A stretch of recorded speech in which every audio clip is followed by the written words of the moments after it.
Hey guys, welcome to the first episode of Convos on the Pedicab. My name is Alex Stringer, and I'm joined by a very special guest. This is my friend Ashton Bennett. Hello. Ashton, he's an accountant, and he also produces music. He DJs. He does a lot of creative projects. So Ashton, why don't you tell us a little bit more about yourself? Again, Ashton Bennett. I am from North Carolina. Actually, I've been here in Austin just about 5 years. I've been an accountant for 10 plus years, as he stated, but on the side, I do like to produce music, learn music structure, learn music theory. I like to DJ with my friends, just things that we like to do. It's our place of solace where we can get away from the world and just be ourselves for a little bit. That's me. That is awesome. And just before we go any further with this whole COVID stuff and the fact that we're in the midst of a pandemic, my buddy Ashton, he's got tested a couple of weeks ago. He's completely negative, has no symptoms. I also don't have COVID, so both of us are very safe. We're both very cautious. We've both been doing our part in terms of being respectful to people around us and trying to slow the spread when we're amongst vulnerable people. So I just want to get that out there because this is the whole purpose of this podcast. It's a way to foster discussion. It's a way to get us to listen to one another. It's a way for all of us to talk through the problems that we're facing, and we want to do it in a way that's as non-divisive as possible. So we're putting all that out there just before we even get started. I agree. Absolutely. Test results are negative. I think we're doing a great thing. Let's get started. All right, cool. So we met outside of a restaurant, and we talked a little bit, and somehow we started talking about like all the protests that were happening and a lot of the social justice stuff that was going on and the BLM movements.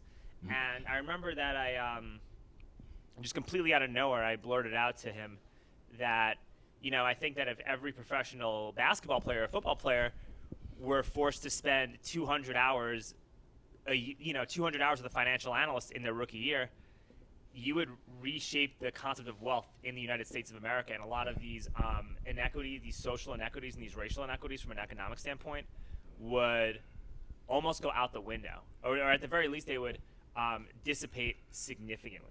So I want to hear what your thoughts on that are. Yeah, I think the convo came up. We were talking about generational wealth and how people can attain that. And I think it's a very fine line between generational wealth and the average American because, as you stated, athletes have that opportunity to gain generational wealth where no one in their family should have to work again. No one in their family, in their lineage, should have to have a job. Yes. It's like the Hiltons, the Rockefellers. They don't need to work. The Fords, Yeah, and the Jameses should be like that, and so should the Jordans, and so should the Allen Iversons. But then you have the fact that 60% of NBA players go broke after 5 years of playing, and like 75 to 80% of NFL players go broke within 3 years of playing. So, you have probably over $1 billion combined at least, right? You probably have multiple billions of dollars combined in wealth allocation to people of color that if there was a much better set of financial education principles involved, that money could multiply and be reinvested into black communities, and it could literally be it could be a completely transformative experience to a lot of communities of color in a really positive way without having to have any of these violent protests that we're having. I agree, but that starts at an elementary level. It's hard to teach a young man who's never had a dollar, who's never understood wealth, that when he turns 18, 30 days from now after he signs a contract, he's going to have $60 million in his pocket. It's hard to teach him at that time how to invest. It's hard to teach him the importance of a dollar. That financial institution, that financial education should be started at the elementary level when we're teaching kids how to read, how to write. We should be teaching them how to balance checkbooks. We should be teaching them financial responsibility. So I think that's an implementation from when they're much younger than when they become adult and say, hey, you shouldn't do this. Because now you have that money. Fully agree, and I think that you can be literally using city tax dollars to finance financial education programs in boys and girls clubs.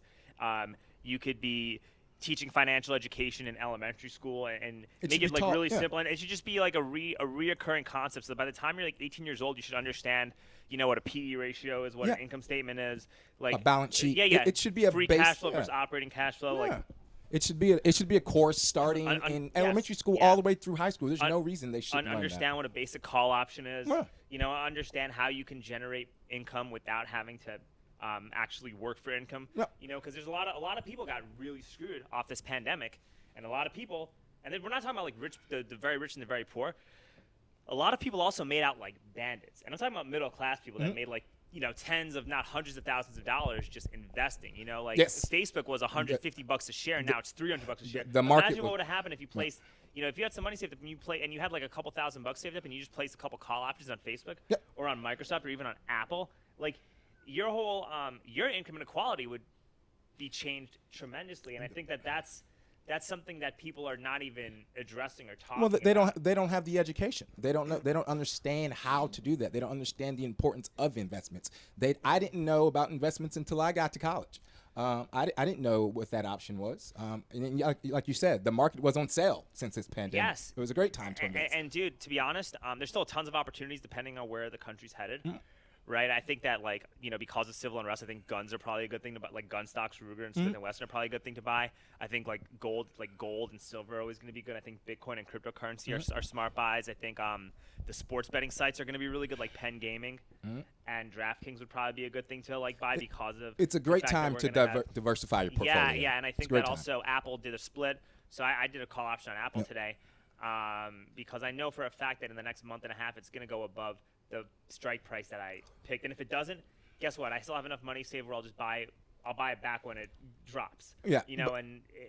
But I think that understanding like why that's a good move versus like somebody who just wants to trade Forex and penny stocks, like it's just a really important skill to just help people a lot, and it gives a new perspective as to like where you want the country going and what you want to see happen here.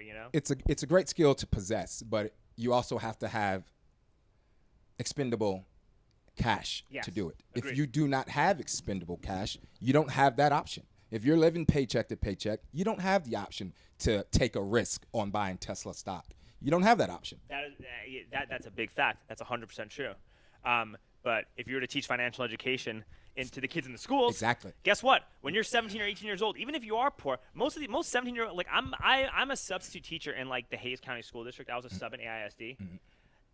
A lot of these kids, even though they were like poor kids, they had like their after school jobs. You know what I mean? Some of them even like sold drugs and whatnot, right? Like they had money. A lot of these kids did have like some disposable money, and you don't have like that many responsibilities. Not to throw out like stereotypes about like drug dealing, but I'm just offering something else out there, right? Like, or like, they could work a regular. They could have worked a regular job. They could have done some construction institutionalized, job. They could have done a whole bunch of stuff, right? I didn't even mean to throw the drug dealing stuff out there, right? Because it's a stereotype. Yeah, I didn't. Yeah, but I've also worked in like ALC and like some schools, and the kids would brag about all that stuff in front of me. So that's why I like threw it out there. Gotcha. It wasn't like meant to be like disrespectful or anything like that at all. So I'm sorry if that's how it. Oh no, I understand. Okay. That's good. But a lot of these kids, when you're a little kid with no responsibility, all your income is disposable because instead of spending money on Jordans, why not just start making investments right now when you're 18 years old, right? And if that concept gets ingrained and people start seeing how much their money can grow, it could change the game up a lot. And then, the kid that's not paying attention when you're talking about that, right? Or the kid that just wants to be a consumer all their life for acceptance, that kid becomes the adult who lives paycheck to paycheck, and you don't want that. Okay, so then, but that starts at a much higher level. Everyone's talking about police reform. We need to talk about education reform. Everyone's talking about, defund the police. It's not about defunding the police. It's about allocating funds to where it matters. And those funds matter in education reform. If you want these children to understand financial analysis, if you want them to understand the importance of investments, they have to be educated. The one most powerful thing you can possess in this world is education.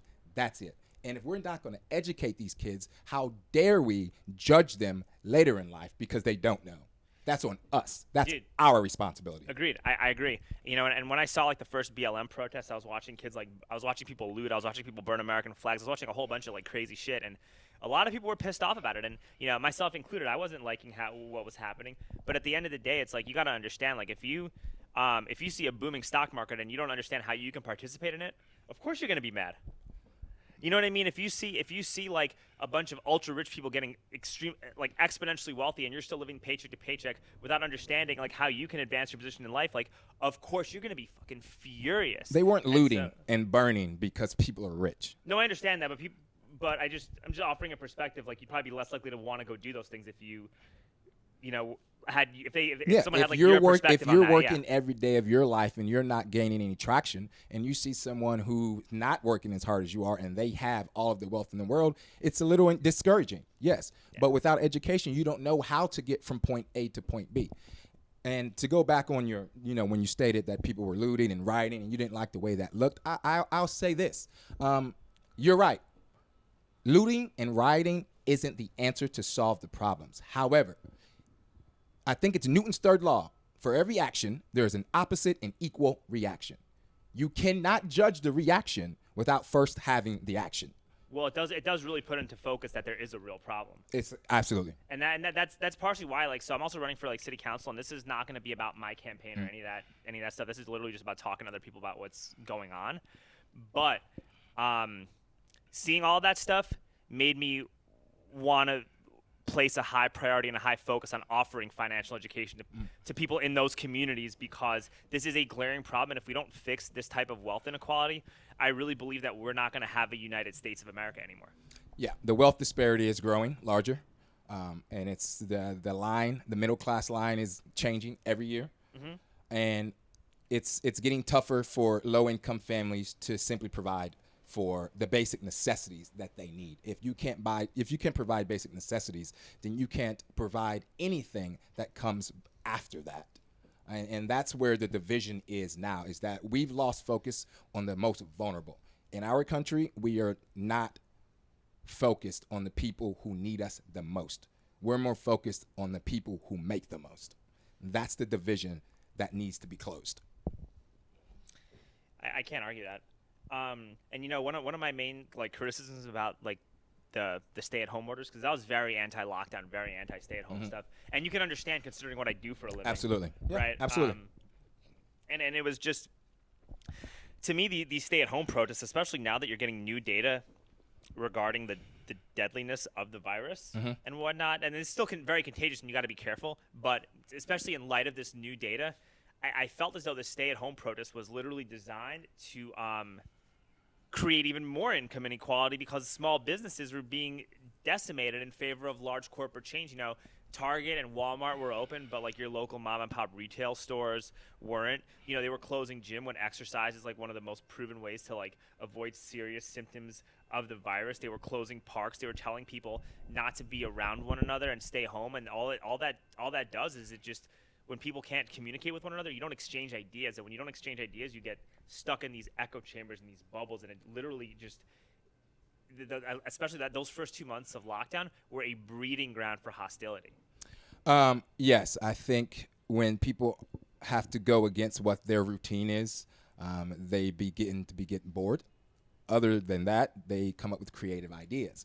I don't know about you, but Zoom stock was perfect when this happened. Yeah, I missed. I'm a little late to that part. but with the stay-at-home orders, it's having to understand the balance and having to be able to see both sides of both perspectives. Yes, we did not know at first what this virus entailed. We didn't know. We didn't have the science. We didn't have the data. In my mind, my perspective, where I'm from, life is the most fragile thing on earth.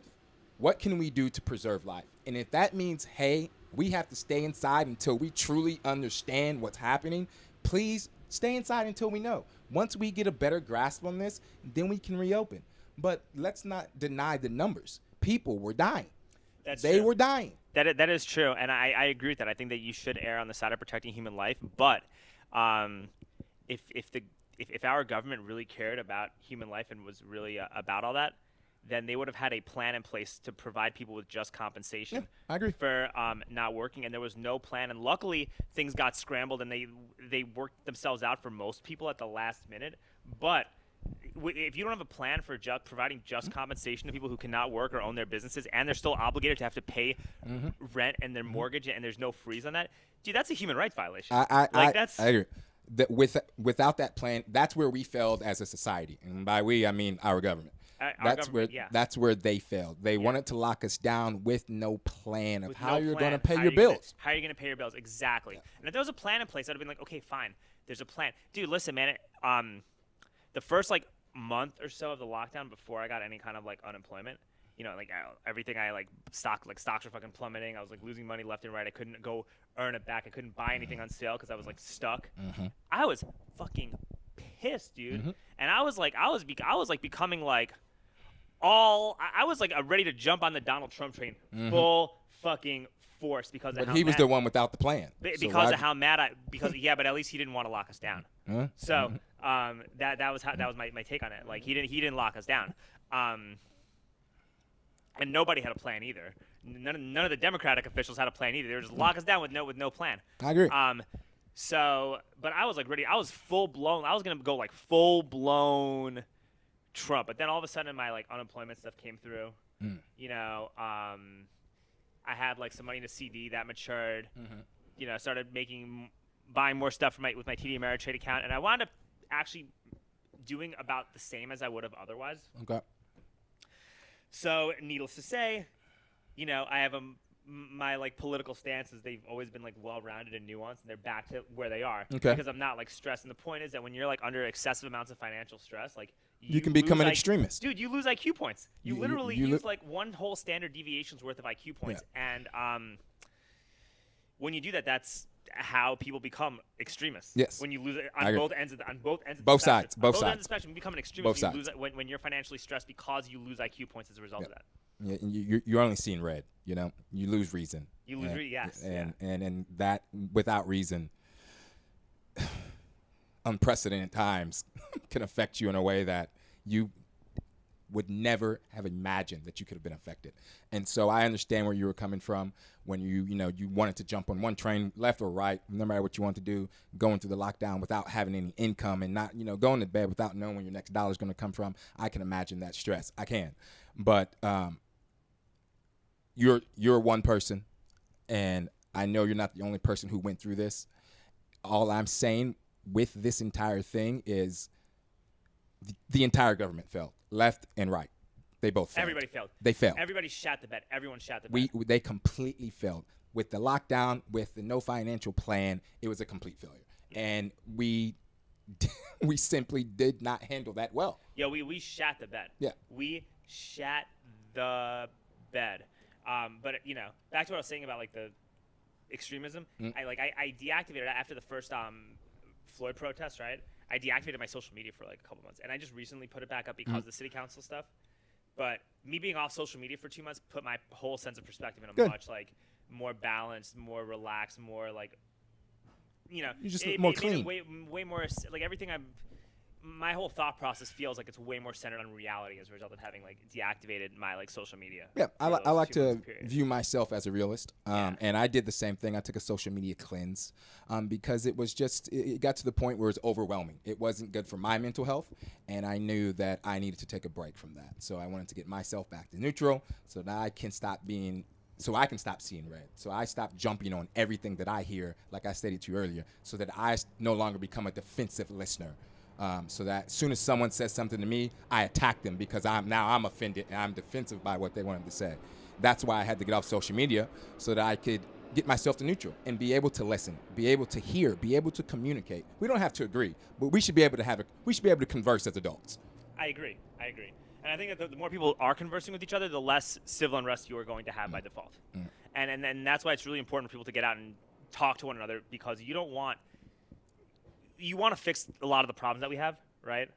The wealth disparity, and you want to definitely address police reform. That's something that I think everybody is agreeing on. The only argument now we have is how we address the police reform. But I think that the best way to do that without, extreme amounts of civil unrest is for people to just be around one another and go do stuff together. So I posed this question to a lot of my friends who come from different backgrounds, different countries.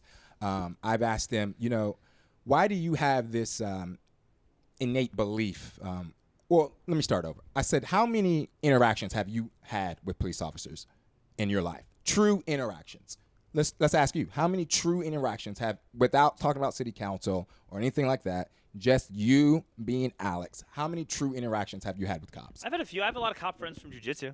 Okay, well, not cop friends. I'm talking random interactions as you on the street, and you are now involved in a situation where a cop is now in your space. He's talking to you. You're interacting with him. He's either pulled you over, he's asked you to stop, he's done something. I don't know. I've had a few. I've never had any like horrible. I've never had any like bad interactions. Well, actually, no, that's not true. That isn't true. That's not true. I had Oh, I'll talk about the bad ones that I can think of offhand, right? But that's not where I'm going with this. Okay. Where I'm going with is there's the saying out there that not all cops are bad. Right. Okay. I counter that saying with, why do you believe all cops are good? Why is that? Well, I don't. Or the person who's posing that, the person who's saying not all cops are bad. Okay, they're not. But I counter that again with, why do you think they're all good? What interactions have you had with police officers that made you say the majority of them are good?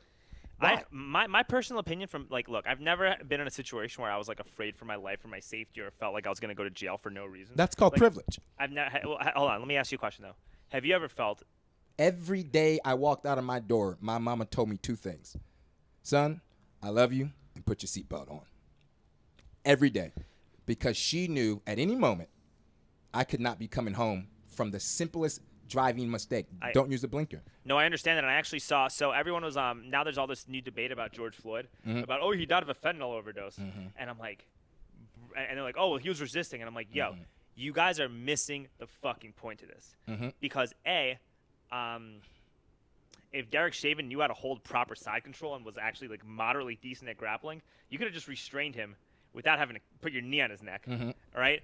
B, after seeing how he was reacting, he was just scared. This guy was literally just scared. He wasn't trying to hurt anybody. He was on drugs, and he was scared. You could have just had a social worker that was riding with that department, or you could have literally said, hey, man, stay still. We're going to call like an EMT worker or a social worker or somebody while he's in cuffs to help calm him down, and this would have never happened.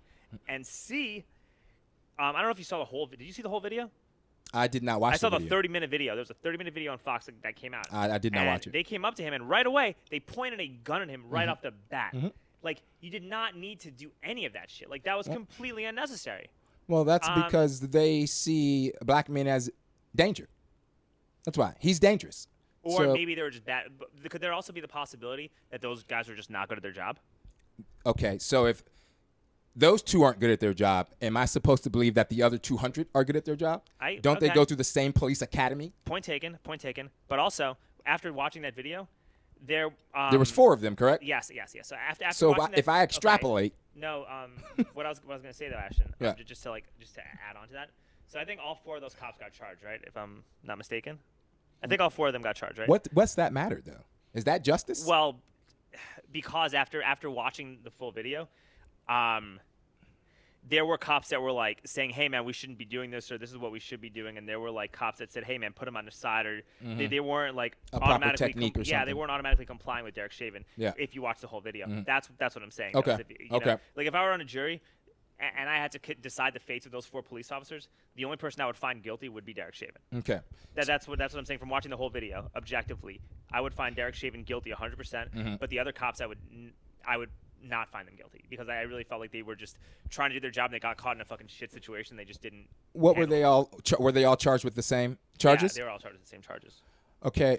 So with that, I think there was another incident that happened right around that time with the guy in Washington D.C. The older gentleman approached him and the cop pushed him down. The older gentleman fell down, split his. That was in Buffalo. Yeah. Was it in Buffalo? Yeah. Split his head open. Yeah. And then that video, I'm pretty sure I saw at least 1 or 2 officers try to go and assist the old man on the ground, but the other officer told him not to. He literally stopped them from assisting them, helping an old man bleeding on the ground. Yeah, the guy doing that should not be a cop. Again, so that now we're talking about another bad cop and another police unit.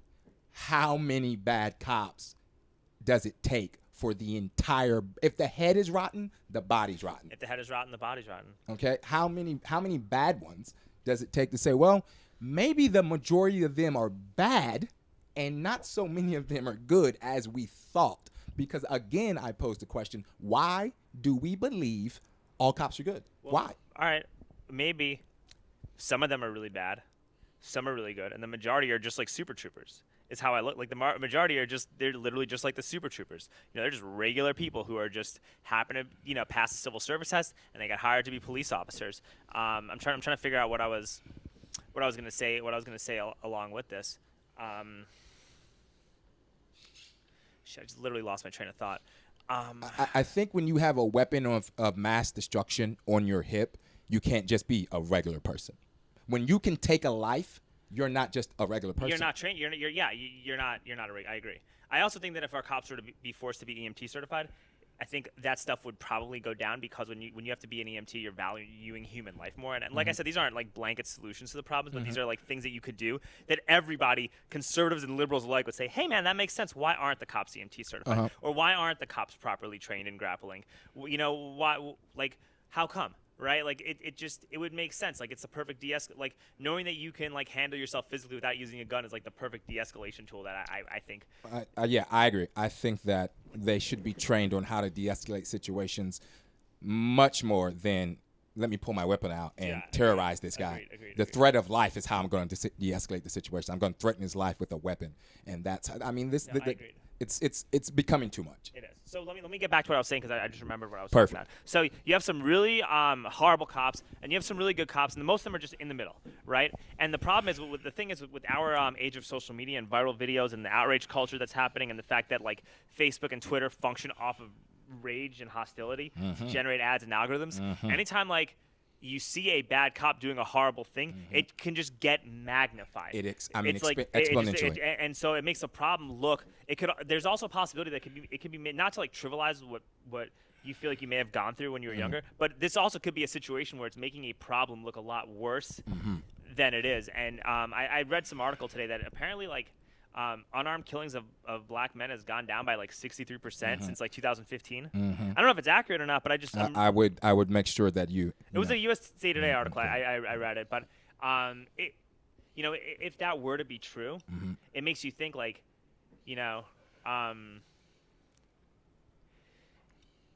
if people want a like, there's no better way to create sensationalized reactions, especially with our clickbait culture, than to continuously, like, anytime anything happens with a a cop fucking up some unarmed black guy for no reason, it just gets magnified so it looks worse. Like with like people like think school shootings are like all over the place and a huge epidemic, and they're horrible, right? They're really bad, and there's no downplaying it. But you're still more likely to get into a car accident driving. We're still more like, I'm still more likely to get killed on my way home from doing this podcast than I ever will be in a mass shooting, and so are you. Yeah.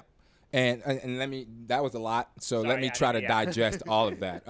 I know you said that you didn't want to take away from, one of the things that I may have gone through when I was growing up.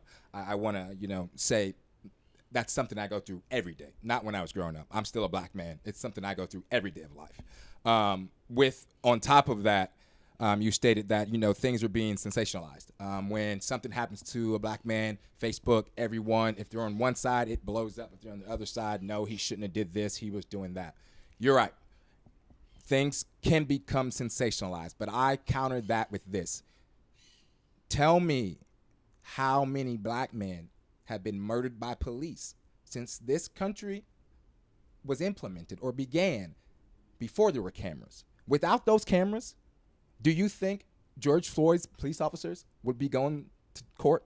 Without that video, do you think what happened to that guy in Buffalo would be going to court? Let me say this. Racism isn't new, my friend. It's now being filmed. Black men have been getting assassinated by police officers for generations. You're just now seeing it.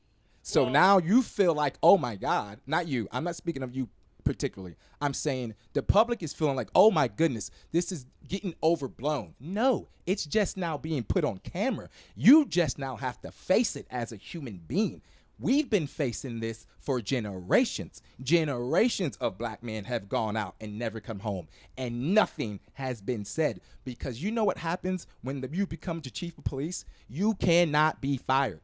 There is no one in the city who can fire the chief of police, because police are their own entity. The police chief of Los Angeles once said, they asked him, sir, when are you going to run for mayor? He laughed at them and said, why would I want to give up all my power? Think about that, because he cannot be touched. Hey, so why, what's your take on Carmen Best, the police chief, the African-American woman police chief in Seattle? Because they like a bunch of like these Chaz protesters forced her to resign. Is she the one that resigned? Yeah. Okay. Well, I just want to know what your take on that is. Well, one thing is I don't like to speak on something unless I have full understanding and knowledge of it. That situation I do not have a full understanding and knowledge of, so I'm not going to speak on it. I'm not I going to also put my don't have I'm any not, full yeah, understanding. I'm And not I was going to put asking my you what your foot in take my on that mouth. was because, like, I don't know. I would have to research that and understand what's going on from both sides. Other than that, I can't speak on all it. right, fair, yeah. Because that's something I haven't really like paid too much attention to, but I just wanted to know what your perspective on that was because like you're also seeing a lot of black police officers getting killed by like BLM crowds and whatnot, or you're seeing some that's magnified in the media. And stuff. The issue is we keep trying to minimize everything and saying it's a black-white issue. That's not the issue here. It's about saying that a race who's never been cared for, that their life should matter, almost as much as their white neighbor's life. Just as much that, when they show up to a protest unarmed, that they shouldn't be gunned down. But when a 17-year-old with a semi-automatic rifle shows up to a protest with the intent to kill people. All right, we're talking about Kyle Rittenhouse. Yes. All right, I want to hear what I'm not going to interrupt you. I want to hear what you say, but then I'm going to give you my perspective on all that. I think there's two sides to looking at this. Let's go back before we get into Rittenhouse because with the Black Lives Matter movement, I think within that movement there are some extremists, and extremism does not accomplish anything. Agreed. No matter what side you're on. Agreed. Right? I fully agree with that. So I'm not going to sit here and say that I agree with every single person that supports Black Lives Matter. That would be ignorant of me. Yeah, super ignorant. Yeah. So that I'm not going to say. Because I've met a lot of BLM guys that I really like a lot. You know what I mean? Like that have a common goal. Yeah, in mind. that they should be running for public office and being involved from a government standpoint because they're saying stuff that really makes sense and they are genuinely understand perspective. Like I went to like the Reopen stuff and I was talking to a bunch of BLM guys and it was all the black protesters that I got along with when I told them why I was there that like understood where I was coming from and that were like had really good points that I wanted to listen to. It was like the white hipsters that I thought that I had the most that I had like the biggest problem relating to was my take when it came to that. Again, like I said, I'm a realist, and people are going to join trends, movements, just so that they can justify whatever they want to justify to themselves. My issue with the Black Lives Matters movement is it's to me it's not a movement.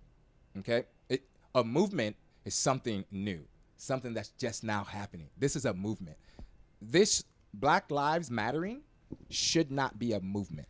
And if you have an issue with saying that people who have been systemically oppressed since they stepped foot in this country in 1619, that their lives should matter almost as much as their white neighbors' lives, that's because you have become traditionalized in the American way. And for a white person to say, Black lives now matter, they must at first admit to themselves that maybe subconsciously, somewhere in their head, they had the superiority complex. That maybe somewhere in their head, Black lives didn't matter as much. And if they have to admit that to themselves, then you have to start working on the foundation of who you are.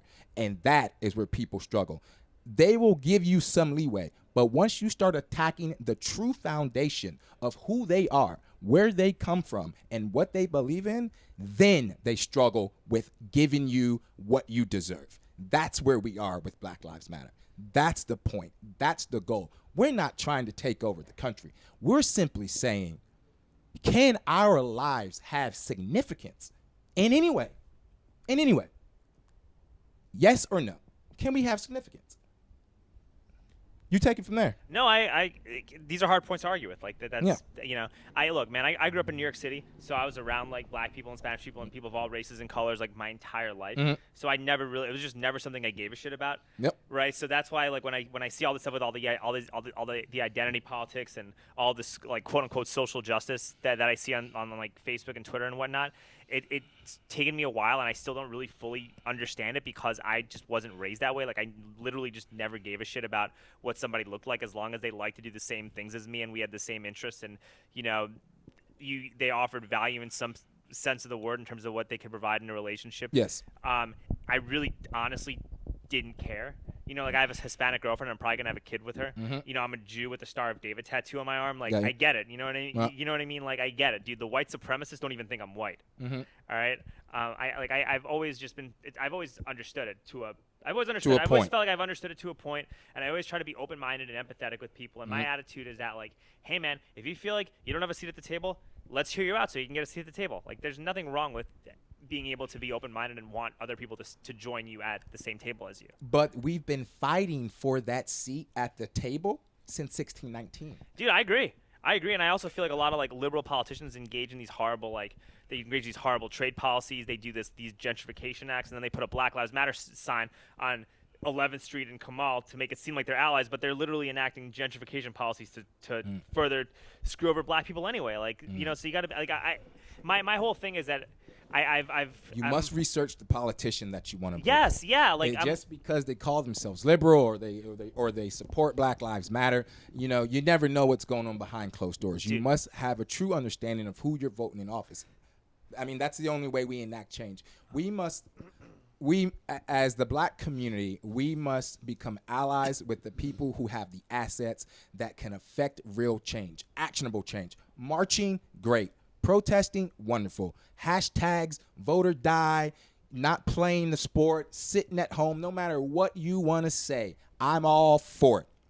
But that matters not without actionable change, without something truly being implemented. Because we can protest all we want, okay? Unless the legislation is changed, nothing will change. So without that, there's no going forward. We're going to stay stuck in the same position that we are. So, go ahead. I agree. And that's why I tried to, like, when we like the stuff that I showed you on my website, I had specific things that I want to do that I think like everybody could just agree on, so that you could say, hey man, we're not going to play NBA basketball games until all police allegations of misconduct are investigated by an independent review board. Like that's reasonable. Like we just want all this investigated by an independent review board. We want all the cops to be EMT certified, and we're not playing another basketball game until they do that, right? So have like specific things that everyone just agrees on, and be like, all right, once you do that, we'll play.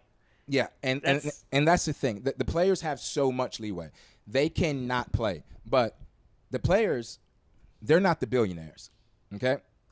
LeBron James, not a billionaire. Yeah. Okay? Not a billionaire yet. Exactly. So the players can only do so much. They need their owners. They need the billionaires who have friends on both sides of the fence, who can enact true actionable change, who have deep enough pockets to create opportunities for people to have a seat at the table. That's what needs to happen. I've said this since this whole lockdown started. I said, our lives, and when I say our, I said black lives, our lives will not matter until white people accept that they matter. Change in this country will not happen until the majority, until white people say enough is enough. Something needs to happen. There has to be collaboration. Every athlete can lay down their shoes and sneakers and bats and balls, and no matter what, they can lay it down forever. If their owners don't care and they're like, void contract, we'll find, believe me, someone else will play. Believe me, they will. Someone else will take that job. So that only goes so far. We need to do more. There needs to be actionable change implemented in legislation. We need to get people in there who actually empathize with what's happening to the minorities in this country. No, fully agree, and that's why there's got to be specific things that people protest for, so we come up with something that's fair and actionable, right? Like, if LeBron and a bunch of other players say, hey, we want to sit out the season until all the police departments get defunded. That's not reasonable. That's a horrible idea, and it's actually going to hurt black people in poor communities more than it's going to help them. And it's not reasonable. Right. So it's got to be like there has to be a reasonable, actionable path of action that everybody agrees to. And I think another problem with social media is that social media makes it seem like, white conservatives don't want police accountability. Dude, after George Floyd, I have a whole bunch of like white Trump supporting conservative friends. Mm-hmm. They all want police accountability too. They all thought that the guy murdered Floyd. You know what I mean? Like there was no argument about this. None. No, there was a lot of argument. Well, I mean, but like Breonna Taylor. Everybody I know thinks that those cops should go to jail for murdering Breonna Taylor. Everyone I know thinks that. Yeah. Well, that's a small percentage of the population. I'm just giving you my perspective on it, though, dude. Like No. Yeah, you're right. And like I said, my white conservative friends, they agree with what you're saying. Look, that's murder. That's not okay. Yeah. I don't care what kind of training he had. You don't do that. You don't do that. There's no Yeah. reason. There's Yeah. no reason There's you just- killed someone in cold blood who's an EMT worker, and the guy who fired back should not have any. That all the charges. I mean, they did drop those charges, right? I believe so. Yeah, and they should have immediately because there's no that's unacceptable what those cops did. You know. Yeah. And that's the thing. Like we said, left or right, that shouldn't determine whether we believe in what's right and what's wrong. Okay? I mean, that's wrong. We should be able to come together and say, that's not okay. I don't care if you're conservative. I don't care if you're liberal. That's not okay. We need police accountability. We do. Left or right. We need police accountability. We have to. And the funding of the police is a touchy subject because everyone thinks that means, hey, let's take all the money away from police and close the police stations down. Couldn't be further from the truth. Couldn't be further from the truth. That's not what it means. Why would we want to shut down all the police stations? What we want to do is allocate that fund to somewhere else where we can now implement true police training. We can now say, hey, what's going on in this police academy right now isn't working. However you're training these cops, they're coming up here and they're acting like this. That's not okay any longer. So without dismantling something that's clearly not working, how do you fix it? So I'm glad you brought that up. So I think that I was looking at the APD budget from last year, and I know they changed it up a little. They changed it up substantially from last year, but we spent last year there was a $440 million budget spent on policing, and guess how much of that went into community like police work? $2.5 million out of a $444 million budget. That's 1/440th of our budget went towards community policing. We spent like $63 million on debt services. Mm-hmm. You know, you could theoretically you could shave off like a ton of administrative bullshit from our police budget, Mm-hmm. and you could build more police athletic leagues. You can have more cops on bikes, which is part of community policing. Mm-hmm. You could put more officers in diversion programs to help people who are in trouble with the law and provide resources in case for people who need help. You could build more police athletic leagues, have more boxing programs. Like I don't think they even have like any reputable boxing gyms in my district, where I'm at. So there's so much stuff you could do just for the sake of the community. And when you have community policing, you actually make more people. You actually solve crime more because. You mean that door-to-door walking type? The cop has a beat cops. They all have their little area. Or you just build more community centers that get police officers involved in a positive way. Got you. You know, people are more. People talk to you and they see you every day, and you're like in the neighborhood and you live there. Mm-hmm. They're more willing to like be cooperating witnesses if something actually really bad happens. Or they're more willing to trust you. Period. Yeah, exactly. And that's why a lot of problems don't get solved in like really horrible like crime areas like Chicago or like parts of LA because they don't trust the officers, so no one talks. I think that's part of it, right? Yeah. That's not the only reason. But I think that plays a role. I want to jump in real quick. You said the police budget was $440 million. This was last year. 2019 fiscal year. Yeah, or 2000 or early 2018 maybe. 19. Yeah.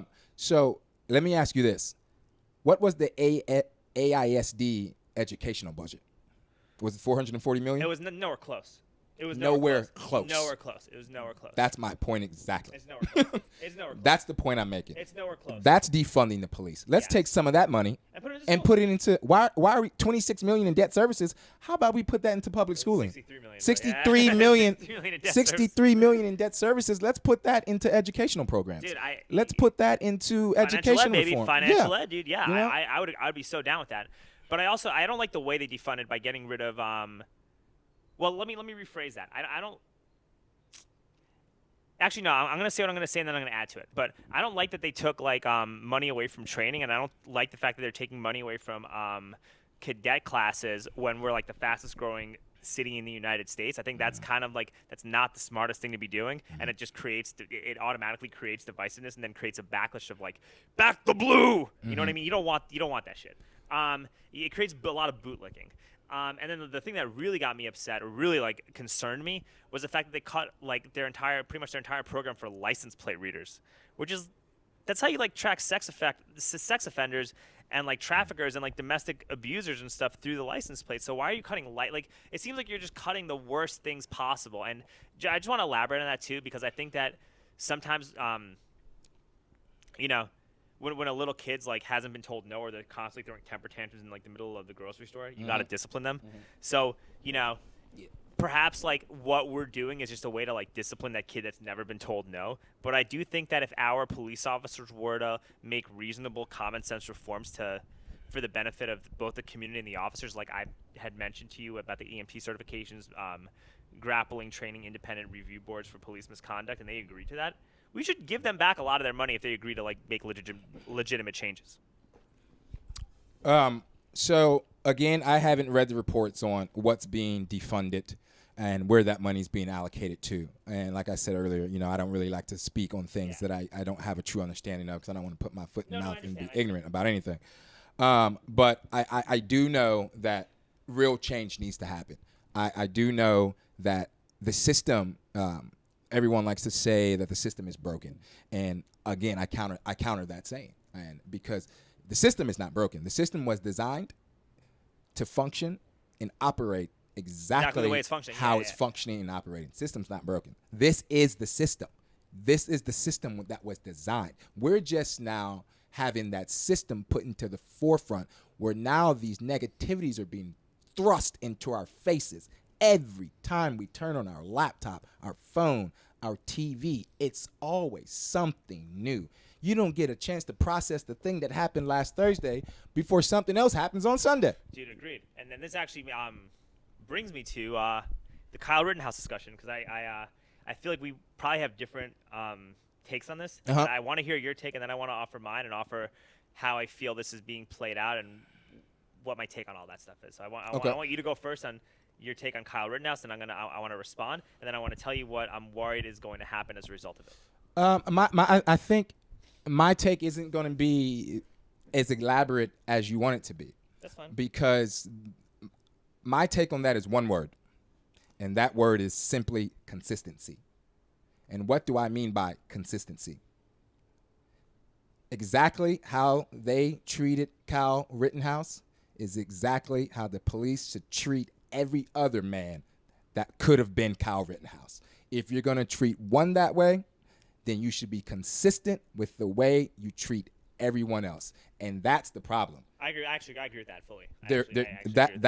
That's my stand. I agree because with that. there is no consistency. I actually agree because with if I was to walk down Congress Street right now with an AK-47 strapped to my chest and pointed at someone, they wouldn't hand me a bottle of water. I can guarantee you that.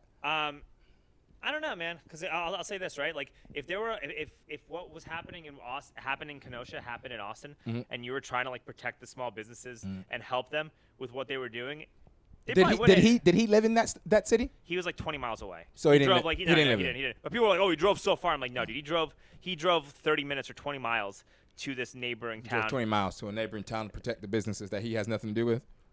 Yeah, that's an interesting aspect. Well, that's what. I get That's it. what he's doing. He's a 17-year-old kid. He probably saw what was happening. Mm-hmm. A lot of these small companies don't have insurance policies that cover this. They've already been like decimated by the pandemic, and then you add rioting and looting on top of it. It's like kicking somebody in the face with their down. And I think that's why there's such a negative backlash towards a lot of this looting, is because it happened right after COVID lockdown. So it's just like, oh yeah, man, life's been really difficult for you, bro. You've really had a tough day. Let me just kick you in the face real quick, before I get out of here. So that was like how I. That's why I like have such a strong stance about the looting, because of like the timing in terms of like why and when it's taking place.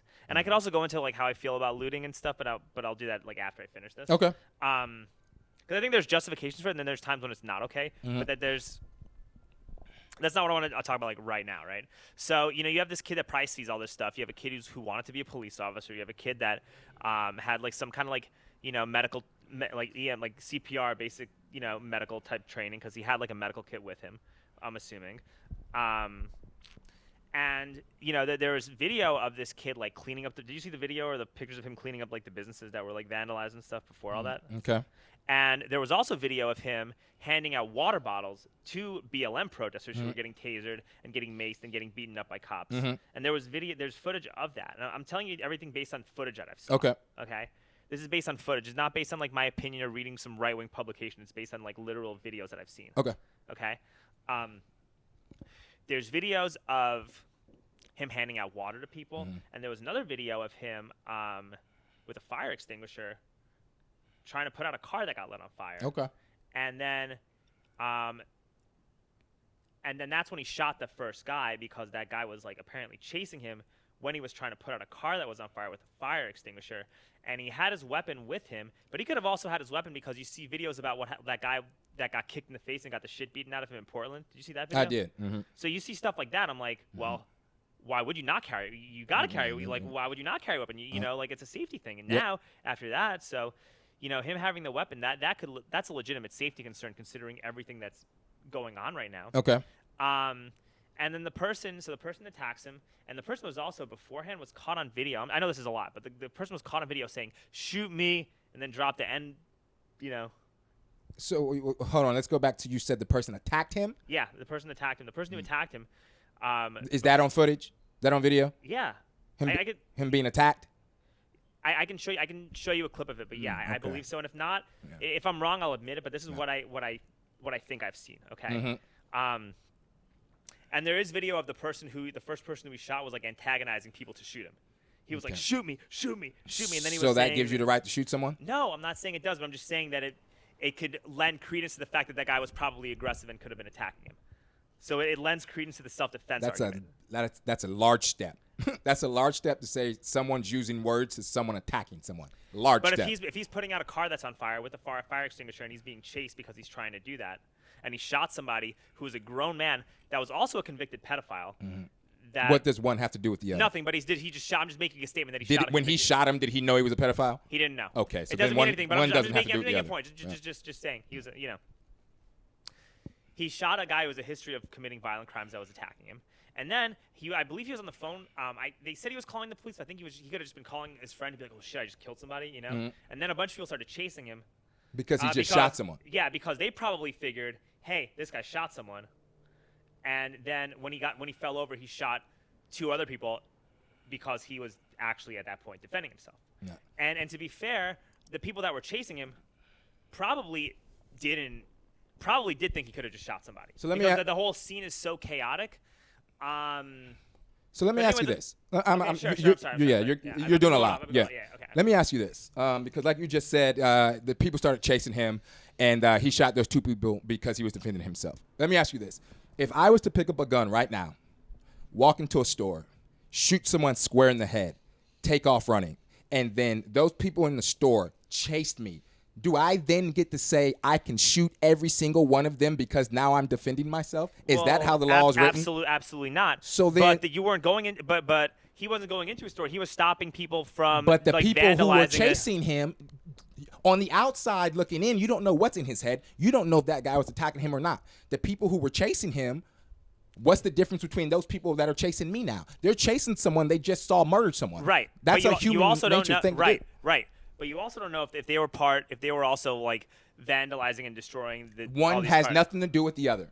Because they're vandalizing something, it doesn't mean now you can defend yourself by killing them because they're chasing you. You're making large assumptions. I'm gonna send you the video. I'm gonna send you the video of like what I saw and stuff like that. I'm just gonna send you. I'm gonna send you like the clips, and you can give me your perspective on it. Mm-hmm. I also think that just to be like open-minded about this situation, you know. You can't trust the mainstream media, right? And I'm a big believer in the fact that you can.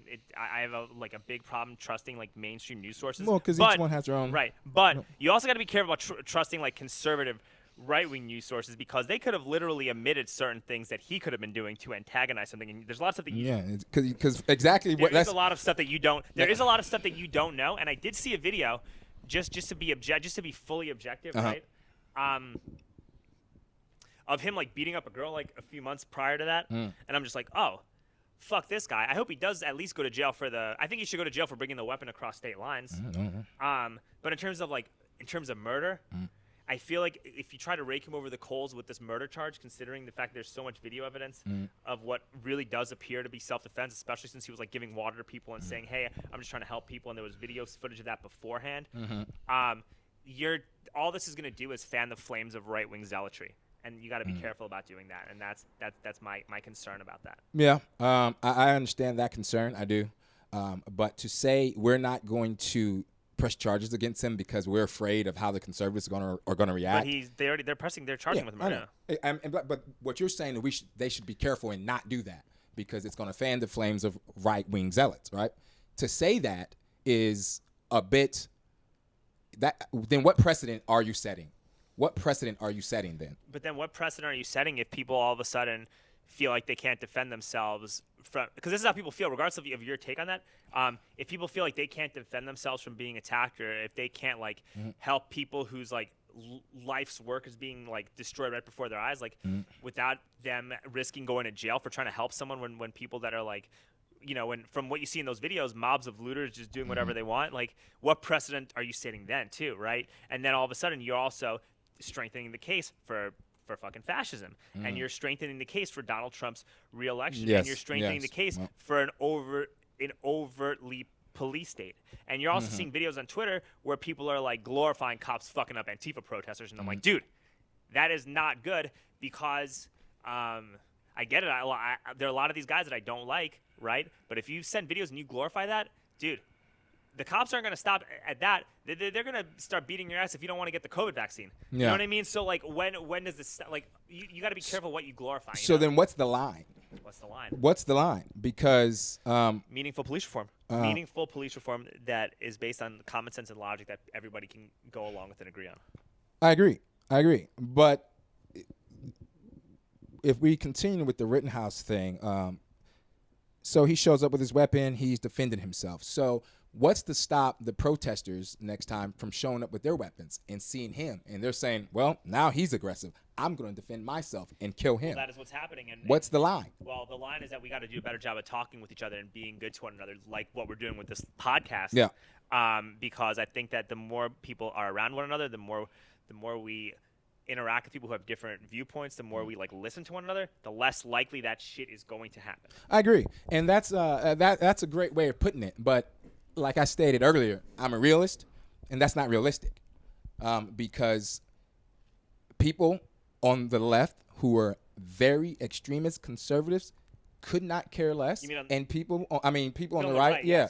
I mean, either side. If you're an extremist liberal or you're an extremist conservative, you're not going to hear what the other person has to say. That bring us together and talk to each other. That works. No, I agree. It does in small communities. Yes, I agree.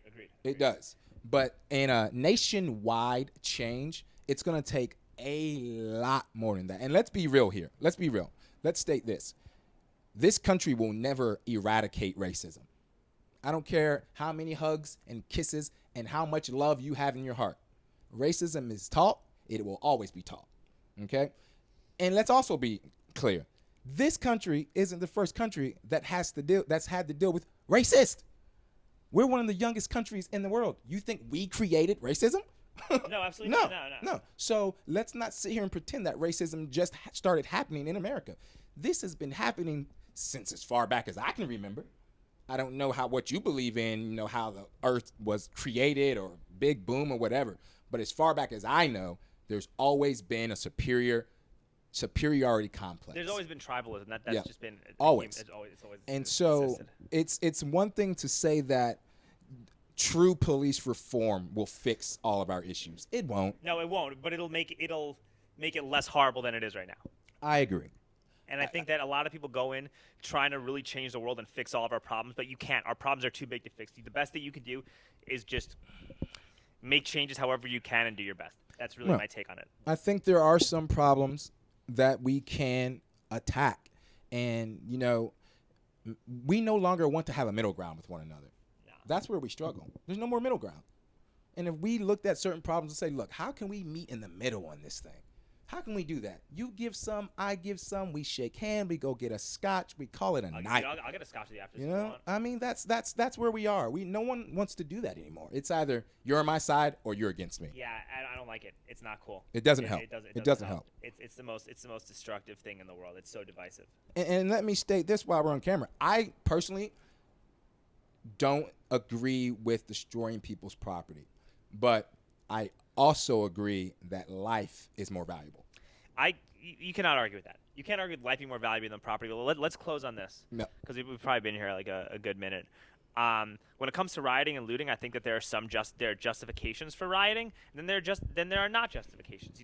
Look, if you're like legitimately starving and a group of people are starving because of like extreme oppressive practices, by your government or by a group of oligarchs controlling you, and you go loot the grocery store so you can eat, that's understandable, right? If you have no health insurance, if you have no health care, and you loot a pharmacy so you can get medicine, or your family member, or your mom, or your dad, or your significant other can get medicine, or your child, that's justifiable. I think that's justifiable. Yes. If you're like looting a retail store to steal a big screen TV because of a tragedy, you're a fucking piece of shit, and they got to understand that. That's got to be like recognized. That's the line. Yeah. That's the line. I agree. I absolutely agree with that. I couldn't agree with that more. And I'll end it on this, however. And I think it was the late, great Martin Luther King that said, riots are the voice of the unheard. And what is it that America has not listened to? End quote. Don't quote me exactly, but I'm pretty sure that's what it was. So we can end it on that. All right, dude, thank you so much for doing this, man. I really appreciate it. Absolutely. Thanks for having me. You want to get that scotch? Let's do it. Let's get the scotch. Absolutely. All right.